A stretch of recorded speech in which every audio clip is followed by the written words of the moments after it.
Assalamualaikum warahmatullahi wabarakatuh. Waalaikumsalam warahmatullahi wabarakatuh. Terima kasih atas waktunya Pak.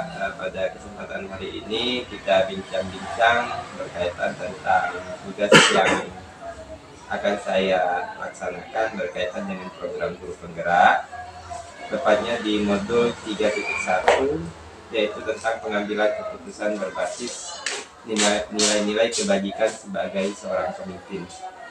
Sebelum kita lanjut bincang-bincang kita pada pagi hari ini Pak, silakan Bapak memperkenalkan diri dulu. Baik, terima kasih atas kesempatan yang diberikan. Saya Rianto, Kepala Sekolah SDN 29 Sungai Bawang. Saya bertugas di SD 29 ini mulai tahun 2019, beberapa bulan sebelum pandemi COVID-19. Alhamdulillah sampai sekarang. Mengenai pandangan saya mengenai program guru penggerak ini, saya sangat mendukung, sangat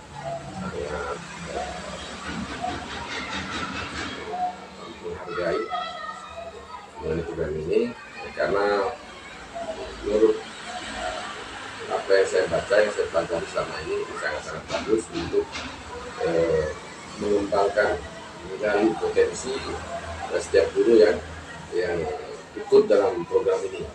Maka saya mendorong motivasi kepada guru saya yang ada di SD 29 ini untuk ikut, untuk mengikuti program guru penggerak ini. Terima kasih Pak atas perkenalannya. Kita lanjutkan pada inti pembicaraan kita pagi hari ini, yaitu tentang pengambilan keputusan berbasis nilai-nilai kebajikan sebagai seorang pemimpin, terutama sebagai kepala sekolah. Dari sekian lama Bapak bertugas di sini dari 2019 sampai saat ini, kira-kira bagaimana Bapak dapat mengidentifikasi kasus-kasus yang merupakan dilema etika atau rujukan moral? Jadi beberapa kasus yang Bapak hadapi selama Bapak bertugas di sini itu seperti apa sih identifikasi masalahnya itu Pak? Setiap masalah itu kita identifikasi, kita pilah-pilah, termasuk masalah yang berkaitan dengan etika moral, etika. Jadi setelah dipilah-pilah, maka akan dapat kelompokkan masalah apa dan seterusnya. Dari situ kita dapat menentukan permasalahan yang ada. Selama ini bagaimana Bapak menjalankan pengambilan keputusan tersebut Pak? Misalnya tadi yang kasus yang kemarin yang Bapak sampaikan kepada saya itu tentang kasus-kasus di mana kepentingan yang sama-sama benar itu Pak. Misalnya contoh yang kemarin Bapak sampaikan berkaitan tentang pembiayaan dan kampus itu. Bagaimana Bapak mengambil keputusan itu? Saya setiap ada permasalahan dalam pengambilan keputusan itu, saya selalu mengadakan pertemuan untuk mendiskusikan permasalahan yang ada. Itu intinya. Jadi intinya komunikasi Pak. Ya, komunikasi, mengkomunikasikan permasalahan yang terjadi terhadap permasalahan yang ada. Iya. Kemudian langkah-langkah seperti apa Pak? Prosedur yang Bapak lakukan berkaitan dengan permasalahan yang terjadi di sekolah gitu. Langkah-langkah yang bisa Bapak lakukan selain tadi itu mengkomunikasikan terhadap guru tersebut. Langkah-langkah yang saya lakukan, yang pertama saya selalu melibatkan semua guru dengan meminta masukan-masukan, pemikiran-pemikiran, usulan-usulan dari setiap guru, baik secara pribadi maupun dalam pertemuan seluruh guru yang ada. Berarti bisa disimpulkan bahwasanya selain berkomunikasi dengan Dewan Guru yang bersangkutan juga mengkomunikasikan atau meminta pendapat dari Dewan Guru lainnya gitu. Iya, iya. Ya. Itu sangat-sangat penting ya. Ya, jadi selain kita mengetahui permasalahan seperti apa yang dihadapi Dewan Guru yang bersangkutan, juga kita bisa mendapatkan informasi lain dari Dewan Guru lainnya. Kira-kira hal-hal apa saja nih yang selama ini Bapak anggap efektif dalam pengambilan keputusan pada kasus-kasus tersebut? Ini kerjasama, Iya. dibangun kerjasama yang baik karena kita ini adalah teamwork, ya. Dan keputusan itu yang menjalankan bersama, maka kerjasama ini sangat-sangat penting. Ini yang kita kedepankan. Selain komunikasi tadi kerjasama Pak ya, kerjasama yang bisa dilakukan karena berkaitan kita sebagai sebuah tim yang harus kompak. Iya, harus kompak, harus solid. Iya. Kira-kira nih setelah beberapa solusi yang Bapak kemukakan tadi, hal-hal apa saja yang selama ini merupakan atau menjadi tantangan nih dalam pengambilan keputusan berkaitan tentang dilema tadi Pak, antara dua pilihan yang sama-sama benar tuh. Iya. Tantangannya apa Pak? Memang setiap ketentuan itu kadang-kadang di lapangan akan berbeda. Iya. Jadi tantangan ini adalah tadi antara ketentuan dengan kenyataan di lapangan yang beda. Nah, ini harus kita ambil keputusan mana yang lebih manfaatnya lebih besar daripada mudaratnya. Intinya bagaimana menentukan atau mengambil kebijakan yang lebih memberikan dampak positif yang lebih besar dari keputusan itu. Ketika Bapak memiliki permasalahan tadi itu, apakah Bapak memiliki sebuah waktu atau jadwal tertentu dalam sebuah penyelesaian dilema etika itu? Apakah Bapak bisa langsung menyelesaikannya di tempat, atau Bapak memiliki prosedur lain seperti apa caranya? Bentuk dan prosedur seperti apa yang Bapak jalankan? Ya, setiap itu ada jadwalnya. Ya. Terjadwal, namun tergantung urgensinya. Kalau masalah itu harus cepat diselesaikan, maka segera diselesaikan. Ya. Jadi selain terjadwal juga bersifat situasional Pak ya. Jadi ketika hal itu terjadi, dampaknya seperti apa? Kalau seandainya dampaknya itu bisa berdampak instan, berarti bisa segera diselesaikan. Seperti itu ya Pak. Kemudian adakah seseorang atau faktor apa yang selama ini mempermudah atau membantu Bapak dalam mengambil keputusan dalam kasus dilema etika itu? Jadi apakah ada orang yang mempermudah ataukah ada faktor-faktor pertimbangan lain dalam Bapak mengambil keputusan berkaitan dilema etika itu Pak? Ya, yang pasti ada, maksudnya SDM dari yang ada di SDM Mimika Timur ini, 9 teknologi ini sangat menentukan. Terus kemudian komitmen, keterlibatan, kerjasama di antara Dewan Guru yang ada. Ini sangat penting, ini faktor-faktor yang mempermudah Bapak dalam pengambilan keputusan itu. Ya, terakhir Pak, dari semua hal yang telah disampaikan tadi itu Pak, pembelajaran apa yang Bapak dapat petik dari pengalaman Bapak dalam mengambil keputusan yang berkaitan dengan dilema tadi? Pelajaran yang saya dapat petik yaitu dengan memaksimalkan bersama sebagai teamwork, semua terlibat secara maksimal untuk menyelesaikan masalah tersebut. Maka ini pelajaran yang dapat saya petik dari setiap dilema etika menyelesaikan masalah itu. Iya, oke Pak, terima kasih atas wawancaranya yang singkat ini. Harapannya nanti ke depan kita bisa membicarakan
siang Pak Henry.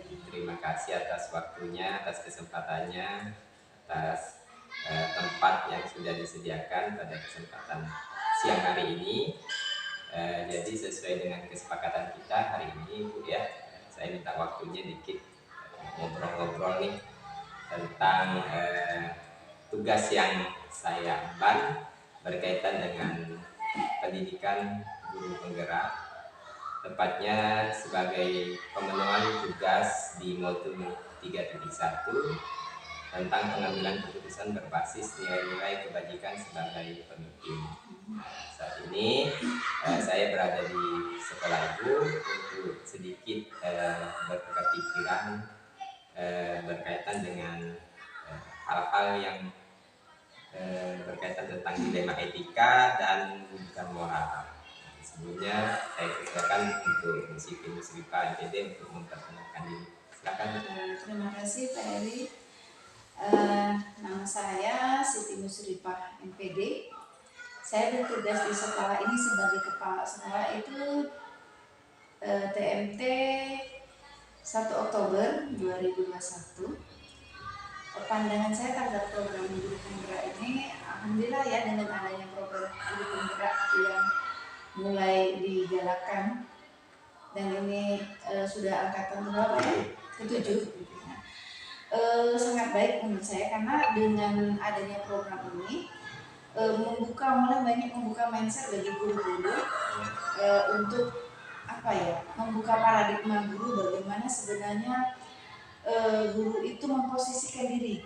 Jadi kalau dulu kita atau guru itu memposisikan diri seolah-olah kita ini segala-galanya. Murid itu seperti botol kosong yang kita isi semau-maunya, sepenuh-penuhnya gitu kan. Nah, seperti itu. Jadi ternyata itu dengan adanya program guru penggerak ini itu mulai bergeser. Nah, kita menganggap bahwa murid ini adalah suatu hal yang unik, yang sudah memiliki modal sesuai dengan kodrat. Ya, sesuai dengan kodratnya, cukup kita mengikuti, memboleh, meminishing sehingga apa yang kita inginkan, tujuan pendidikan itu tercapai. Oke, nah jadi dengan adanya program guru penggeraknya, alhamdulillah luar biasa, dan semoga program ini berkelanjutan sampai nanti ke depan, dan apa tujuan dari pemerintah itu tercapai.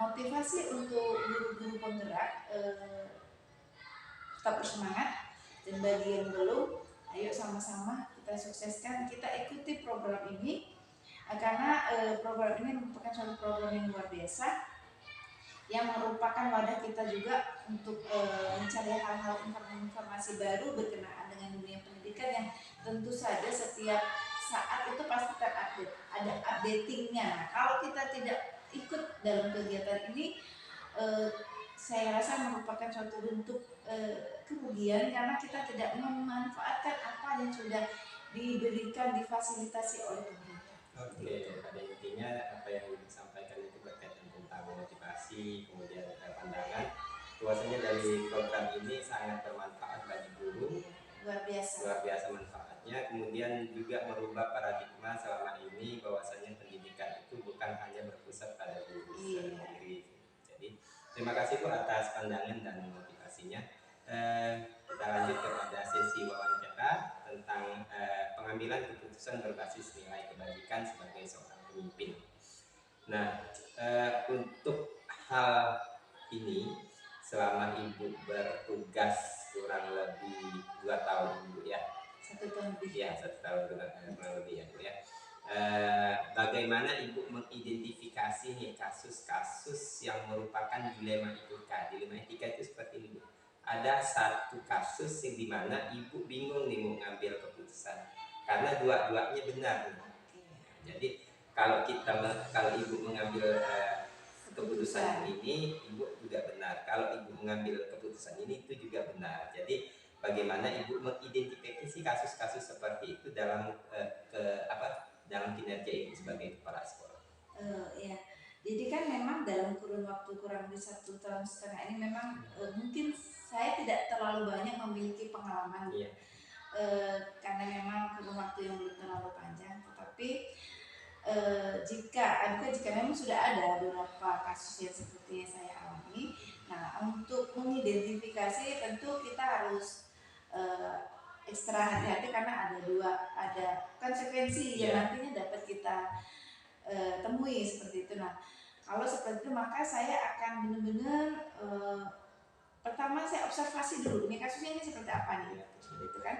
Setelah observasi mungkin saya akan komunikasikan dulu dengan objek atau stakeholder yang berhubungan dengan kasus tersebut, sehingga dengan komunikasi, dengan observasi kita lebih menghindari yang nantinya kalau memang ada hal-hal yang meminimalisir lah resiko yang negatif ya ke depannya. Intinya komunikasi dan observasi terlebih terhadap teman. Artinya ketika kita mengambil keputusan, yang mana keputusan itu dua-duanya benar. Betul. Nah, kita bagaimana meminimalisir dampak negatif yang terjadi proses pengambilan keputusan. Luar biasa. Jadi kami, bagaimana Ibu menjalankan pengambilan keputusan tersebut? Pertama untuk kasus di mana kepentingannya benar. Jadi bagaimana Ibu menjalankan pengambilan keputusan itu setelah diobservasi, setelah dikasih kemudian diobservasi, bagaimana ambil keputusan? Ya, tadi saya bilang sebelum kita kasus setelah observasi, nah kita akan mengkomunikasikan dengan stakeholder atau orang-orang yang berkenaan berkepentingan dengan itu dan meminta pendapat. Jadi saya tidak ingin bahwa keputusan itu seolah-olah benar-benar karena kedekatan saya dengan si A, si B atau dengan kepentingan pribadi dengan keputusan tersebut, sehingga urutan atau pelaksanaannya itu benar-benar yang saya libatkan semua orang, dan pada saat pengambilan keputusan juga kita telaah lagi, oh ini loh hasilnya. Jadi bagaimana menurut kawan-kawan atau bapak ibu yang lain, dan selain itu juga kita akan memikirkan juga risiko yang ditimbulkan jika kita harus mengambil salah satu option, ya kan? Tentu kita akan mencari option yang paling ringan dampak negatifnya, dan minim dampak negatifnya seperti itu. Oke, luar biasa dari Ibu ya. Jadi pengambilan keputusan itu intinya dari mulai diobservasi dulu, kemudian dikomunikasikan terhadap stakeholder yang berkaitan. Kemudian prosedur nih, seperti apa sih yang bisa Ibu lakukan selama ini terhadap dua opsi tadi itu, Bu? Jadi dua opsi ini kan sama-sama benar nih, Bu. Jadi opsi ini benar kita ambil, kemudian opsi ini juga benar kita ambil.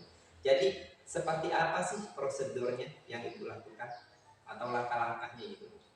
Prosedur yang saya lakukan kan jika ada choice yang sama berat seperti ini kan kita juga akan melihat dulu dampaknya seperti apa gitu kan. Terus juga kita ada kepentingannya seperti apa sih gini. Jika kita ngambil salah satu ini maksudnya kita ambil urgennya yang mana loh? Yang paling urgent pastinya. Ya kan, yang paling urgent. Terus yang tadi dampak yang paling minim yang harus kita ambil, ya seperti itu. Sehingga ke depannya itu kan kita berarti bisa meminimalisir risiko negatif jika langkah-langkah selain observasi, mengidentifikasi masalah dulu, terus mengkomunikasikan dengan semua stakeholder, dan setelah mengkomunikasikan kita juga akan membuat ini loh choice-choice yang kira-kira akan kita ambil, pilihan-pilihan yang kita ambil dengan risikonya seperti itu. Jadi semua kita komunikasikan. Jadi nanti kita akan mengambil kesepakatan mana loh yang paling baik diambil dari pilihan-pilihan. Iya, yang paling urgent tentunya tadi seperti itu. Oke, kemudian apa nih selama Ibu menjadi kepala sekolah di sini yang Ibu anggap paling efektif dalam pengambilan keputusan pada kasus-kasus dilema etika itu? Jadi yang paling efektif dari antara yang Ibu kemukakan tadi, dari mulai mengkomunikasikan, kemudian mengobservasi, kemudian memilah atau meminimalisir kemungkinan dampak negatif yang paling minim, kemudian hal-hal tadi itu. Apa yang paling efektif yang bisa Ibu?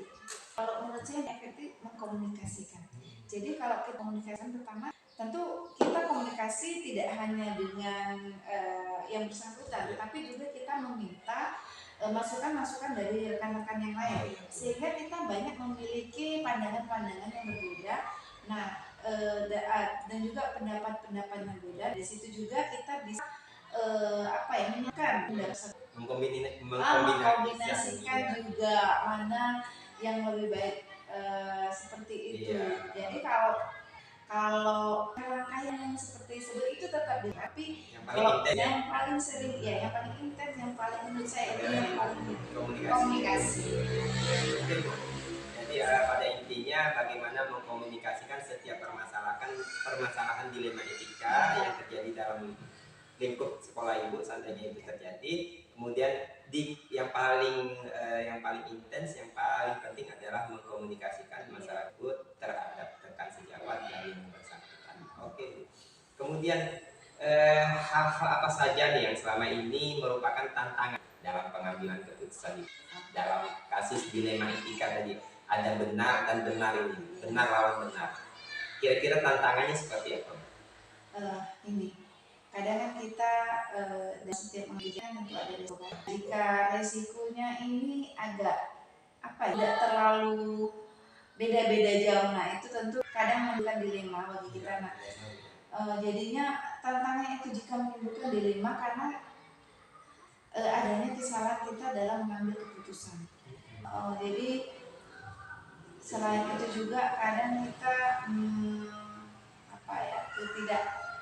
ketidaktahuan orang-orang, makanya tentang masalah ini kan. Jadi makanya kenapa saya selalu menekankan adanya komunikasi tadi. Nah, terkadang juga kita menemui individu yang agak sulit untuk diajak komunikasi, adanya mindset yang punya kan. Nah, iya, jadi seperti itu. Jadi kita juga harus sedikit banyak mengetahui atau menggali informasi dari mereka kan, pendapat mereka itu gimana kalau keputusannya seperti ini. Nah, jadi lebih ke tadi penekanannya. Intinya tentang adalah bagaimana memahami apa yang jadi di lapangan, kemudian bagaimana mengkomunikasikan, merubah mindset beberapa guru yang memiliki mindset yang mungkin konvensional atau zaman dulu. Kemudian nih Bu, apakah Ibu selama ini memiliki jadwal tertentu dalam penyelesaian kasus, misalnya kan menyelesaikan apakah di tempat langsung atau ketika hal itu terjadi Ibu langsung menyelesaikannya ketika itu juga, atau dibuat jadwal nih, misalnya ada jadwal rapat atau bagaimana, kemudian atau bentuk prosedur seperti apa nih selain itu? Itu semua kita kembalikan tergantung kasusnya. Kondisional Seandainya kondisional betul. Seandainya kasus memang ini sih tidak perlu rapat gitu kan, karena memang kasusnya tidak terlalu berat, bisa langsung kita laksanakan gitu. Tapi jika kasusnya itu kasus yang agak berat dan memerlukan komunikasi dengan teman lain atau teman sejawat dan mungkin pihak-pihak lain, ya tentu saja kita akan membuat jadwal dan menentukan tanggal sekian atau waktu sekian ini harus selesai seperti itu kan. Karena saya bercontoh kasus, memang saya sudah punya kasus seperti ini. Ada anak yang agak sulit, malas misalnya seperti itu, tapi memang kondisinya dia mengalami seperti itu karena mungkin broken home, orang tua sudah tidak ada. Satu sisi dia perlu perhatian khusus, sisi lain dilema kita adalah nanti yang lain ini loh. Panjangnya Bu ya. Ini boleh kok, saya nggak boleh seperti itu kan. Nah, jadi itu kadang kita bicarakan dulu dengan wali kelasnya. Kita panggil orang tua atau lingkungan sekitarnya, ini gimana, bahkan komitenya juga kadang kita libatkan dalam permasalahan ini untuk mencegah tadi resiko-resiko yang terlalu negatif gitu. Karena ini kan memang ada koneknya di sini. Jadi intinya kalau saya perhatikan dari apa yang Ibu sampaikan itu tergantung dari masalahnya, penyelesaian tergantung dari masalahnya. Kemudian seperti kalau kita di tiap sekolah itu pasti ada lah dilema etika ini pasti ada. Jadi ketika kita mengambil keputusan ini, keputusan baik, kemudian keputusan ini juga baik seperti yang Ibu sampaikan tadi berkaitan tentang sisi yang kurang aktif, mungkin karena dia di latar belakang keluarga yang belum handphone dan sebagainya. Jadi itu salah satu dilema etika juga. Oke Bu, setelah ini adakah seseorang atau faktor-faktor yang selama ini mempermudah Ibu dalam membantu Ibu dalam pengambilan keputusan kasus-kasus di Leventika? Maksudnya adakah unsur-unsur lain selain kepala sekolah nih sebagai pengambil stakeholder pengambil kebijakan? Apakah ada orang-orang atau faktor lain yang bisa membantu Ibu dalam mengambil keputusan? Tentu saja ada, selain saya sebagai leadership di sekolah ini kan, pastinya pada saat saya tidak mungkin, walaupun saya leadership tidak mungkin saya mengambil keputusan sendiri, saya pasti memerlukan orang lain sebagai faktor-faktor pendukung saya. Nah itu banyak, kita lihat lagi di mana kasusnya, contoh seperti misalnya yang memang kasusnya ini kayaknya harus melibatkan komite. Kami akan melakukan komunikasi dengan beliau. Itu waktu lalu saya praktekkan kasus yang harus melibatkan pihak, bahkan punya komite kepala desa.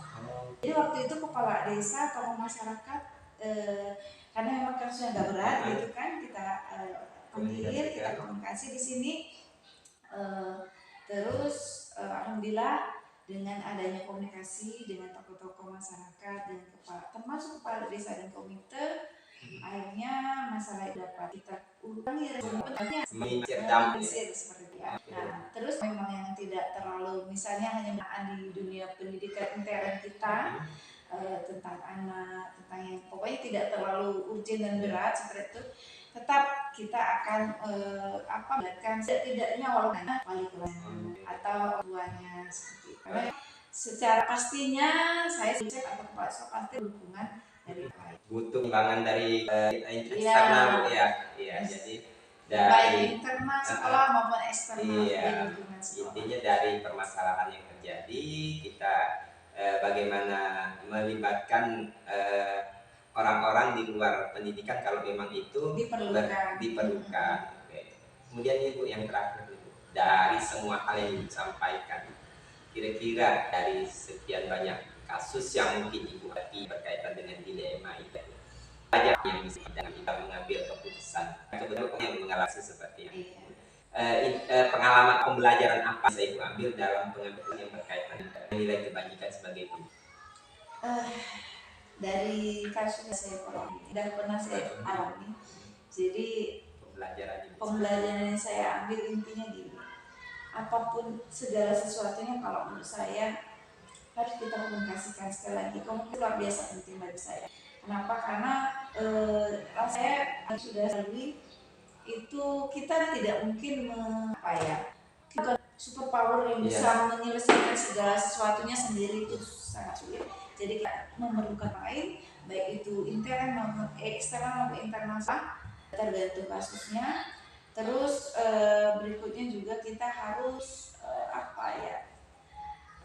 kebanyakan seperti transparan, lari lagi ke komunikasi tadi, dan dan menghilangkan sikap egois bahwa saya ini kepala sekolah, kebijakan 100% dari saya seperti itu, dan kita juga harus menghargai ide-ide, masukan-masukan dari rekan dan stakeholder ada seperti itu. Karena memang tujuannya kita ingin memecahkan masalah, sehingga apapun keputusan yang kalau kita ambil bersama secara beramai-ramai, saya yakin itu hasil lebih baik daripada kita mengambil keputusan atau kebijakan secara pribadi. Oke, itu luar biasa. Jadi pembelajaran yang bisa Ibu ambil artinya bisa simpulkan bahwasanya komunikasi yang penting tidak bagaimana mengontrol egoisme kita terhadap yang terjadi di ambilan keputusan. Oke, luar biasa bincang-bincang kita siang ini. Terima kasih disampaikan tentang ambil keputusan yang berbasis nilai-nilai kebajikan sebagai seorang pemimpin atau leadership. Karena kaitannya apa yang kita laksanakan, apa yang kita alami di lapangan belum tentu sesuai dengan apa yang kita rencanakan. Belum tentu juga sesuai dengan teori. Oke. Sesuai dengan ilmu pendidikan. Oke, disesuaikan dengan kondisional tadi Bu ya. Oke, makasih Bu ya atas waktunya. Sekian sesi wawancara pada siang hari ini berkaitan dengan modul 3.1 pengambil keputusan berbasis nilai-nilai kebajikan sebagai pemimpin. Saya Erik Isto, CKI Kabupaten Kuburaya mengucapkan terima kasih. Assalamualaikum warahmatullahi wabarakatuh. Waalaikumsalam. Terima kasih Bu.